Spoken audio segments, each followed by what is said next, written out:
ဘောဒီများပစ္စည်းတွေရောက်ပါပြီနော်ပစ္စည်းတွေရောက်ပါပြီ Note 8 Pro Note 9 Pro K30 10 5G Note 12 5G ဒါမျိုးတွေအစုံရောက်တယ်နော်Vivo တွေလည်းရောက်တယ်ဒီမှာ Vivo လေးတွေဒါမျိုးတွေလည်းရောက်တယ်နော်အဲ့မဲ့ဒီကောင်တွေလည်းရောက်တယ်နော်ဒီကောင်တွေပါတော့ Note 12R လာပါတော့ဒီကောင်တွေလည်းရောက်တယ်ဒီမှာ 73R တွေလည်းရောက်တယ်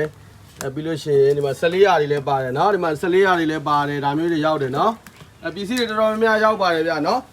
ကျွန်တော်ဒီမှာ A8 အဖိုင်းတွေလည်းရှိတယ်နော် A8 အဖိုင်းတွေလည်းရှိတယ် A8 တွေလိုချင်လည်းပြောနော် A8 တွေတက်တင်ပေးမယ်ဒီဗီဒီယိုထဲတော့မပါသေးဘူးကြာရင်ပြောပါပစ္စည်းတွေရှိပါတယ်ဗျနော်